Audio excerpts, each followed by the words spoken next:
The rise எனப்படும் 15வது உலக தமிழர் தொழில் முனைவோர் மற்றும் திறனாளர்கள் மாநாடு வா தமிழா என்ற கருப்பொருளோடு மலேசியாவில் நடைபெறவிருக்கிறது.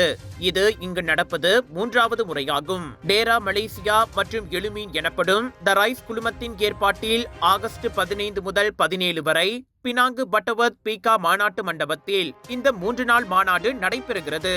இந்தியா, அமெரிக்கா, கனடா, சிங்கப்பூர், மத்திய கிழக்கு நாடுகள் என சுமார் 30 நாடுகளில் இருந்து முதலீட்டாளர்கள், தொழில் முனைவோர், திறனாளர்களோர் ஆகியோர் பங்கேற்கவிருப்பதன் வழி உலக தமிழர்களின் மாபெரும் ஒன்று கூடலாக இது விளங்குவதாக ஏற்பாட்டுக்குழு தலைவரும் த ரைஸ் மலேசியா அமைப்பின் தலைவருமான டத்தோ சரவணன் சின்னப்பன் தெரிவித்தார். மலேசியாவை சேர்ந்த 120 பேர் உட்பட இதுவரை 650 பங்கேற்பாளர்கள் மாநாட்டில் பங்கேற்க பதிந்து கொண்டுள்ளனர். இது வெறும் வர்த்தக தொடர்பு மாநாடு மட்டும் அல்ல என குறிப்பிட்டவர், இம்முறை மலேசியாவில் மாநாட்டை நடத்துவதற்கான காரணம் குறித்து விளக்கினார். உலக தொழில் முனைவோர் மற்றும் திறனாளர்கள் மாநாடு வா தமிழா என்ற கருப்பொருளோட மலேசியாவில் பிக்காவில் நடக்குது.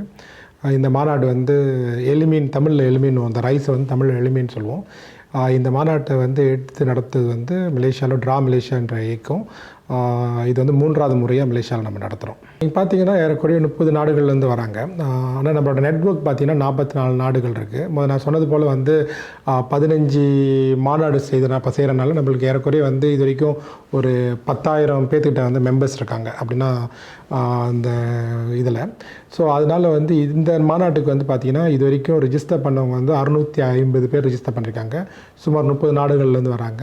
30 நாடுகள்லேருந்து குறிப்பாக பார்த்திங்கன்னா இந்தியாவிலேருந்து வராங்க, யூஎஸ்லேருந்து வராங்க, கனடாலேருந்து வராங்க, சிங்கப்பூர்லேருந்து மட்டுமே வந்து ஒரு 80 பேர்கிட்ட ரிஜிஸ்டர் பண்ணியிருக்காங்க. மலேசியாவிலேருந்து பார்த்திங்கன்னா இது வரைக்கும் வந்து 160 பேர் ரிஜிஸ்டர் பண்ணியிருக்காங்க. ஸோ எல்லா நாடுகளும் குறிப்பாக மிடில் ஈஸ்ட்லேருந்து நிறைய பேர் வராங்க.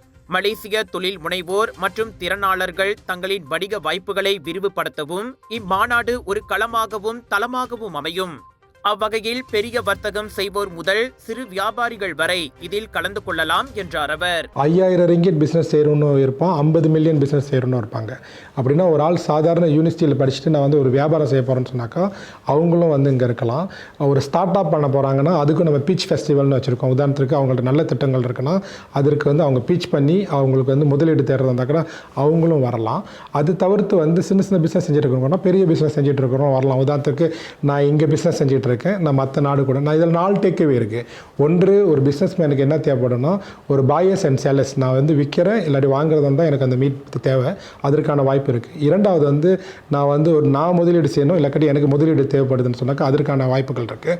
3வது பார்த்தீங்கன்னு சொன்னாக்கா பல நாடுகளிலிருந்து வியாபாரம் பண்ணிட்டு இருக்காங்க, புது புது வியாபாரம் செஞ்சுட்டு இருக்காங்க. இல்லை அதில் எப்படி தெரிஞ்சுக்கணும்னு சொன்னால் ஒரு நாலேஜ் ஷேரிங் அங்கே இருக்குது. 4வது வந்து பார்த்தீங்கன்னா நீங்கள் அடுத்த நாட்டுக்கு எக்ஸ்பேண்ட் பண்ணுறதுனா இது வாய்ப்பு. அதனால் வந்து ஸ்டார்ட் அப்பில் இருந்து வளர்ந்து வரவங்களுக்கும் வரை இருக்கும்.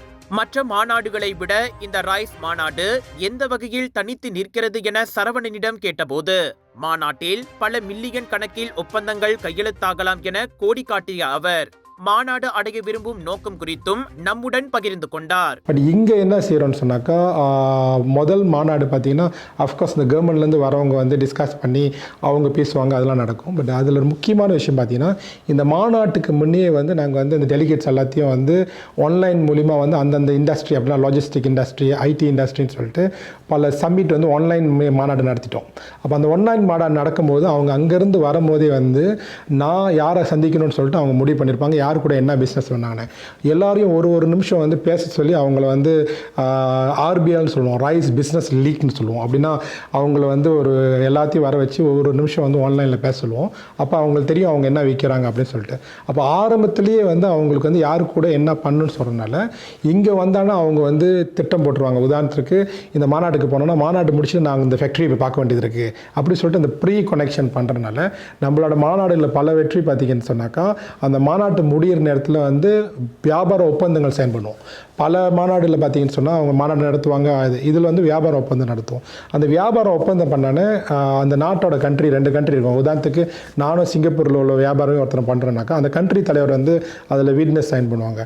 அதுக்கப்புறம் வந்து அந்த மாநாடு முடிஞ்ச பிறகு நாங்கள் ஃபாலோ அப் பண்ணி அந்த மீட்டிங்கில் அவங்கள வந்து திரும்பி கனெக்ட் பண்ணி அவங்கள வந்து அந்த பிஸ்னஸை பண்ண வைப்போம். அதனால் வந்து இதில் வந்து அவுட்கம் பேஸ் பார்க்குறோம். நம்ம வந்து எப்படி வந்து இப்போ இல்லாட்டினா நீங்கள் பார்த்தீங்கன்னா ஒரு ஆண்டுக்கு வந்து 2 மாநாடு நடக்குது.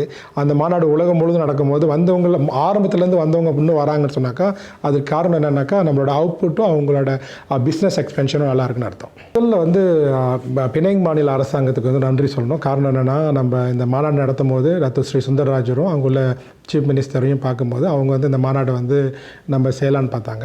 பினாங்கில் இருந்து தான் வந்து இந்த டெக்னாலஜி இந்த திட்டம் எல்லாமே வந்து மலேசியர்கள் போயிட்டு சைனா கற்றுக் கொடுத்தாங்க. இன்றைக்கி சைனா நல்லா வளர்ந்துருச்சு. அதே போல் வந்து மலேசியாவோட டெக்னாலஜி வந்து எப்படி வந்து நம்ம வந்து இந்தியா கொண்டு போகலாம் அப்படின்னு சொல்லிட்டு இன்றைக்கி பார்த்திங்கன்னா ஹலாலில் வந்து மலேசியா தான் பெரிய ஹாப்னு சொல்லுவோம். இது வந்து ஒரு 2 ட்ரில்லியன் எக்கனாமியோட இண்டஸ்ட்ரி. ஆனால் மலேசியாவில் ஹலால் ப்ராடக்ட் நிறையா இருக்குது. இந்த ப்ராடக்ட் எப்படி நம்ம வந்து மற்ற நாடு கொண்டு போகலாம், குறிப்பாக மிடில் ஈஸ்ட் கொண்டு போகலாம், எப்படி கொண்டு போகலான்னு சொல்லிட்டு அந்த மாதிரியான எதாக இருந்தாலும் நம்ம பார்க்குறோம். அதனால் இதை வந்து அவுட்கம் பேஸாக தான் நம்ம பார்க்குறோம். எனவே புதிதாக தொழில் தொடங்க திட்டமிட்டுள்ளோர், முதலீடு வாய்ப்புகளை தேடி வருவோர், வர்த்தக சமூகத்துடன் கலந்துரையாட விரும்புவோர் இம்மாநாட்டில் கலந்து கொள்ள அழைக்கப்படுகின்றனர். மலேசிய இந்தியர்கள் வேலை தேடும் சமூகம் என்ற நிலையில் இருந்து வேலைகளை உருவாக்கும் சமூகமாக உயர இந்த உலக தமிழர் தொழில் முனைவோர் மற்றும் திறனாளர் மாநாடு அடித்தளமாக அமையும் என எதிர்பார்க்கப்படுகிறது.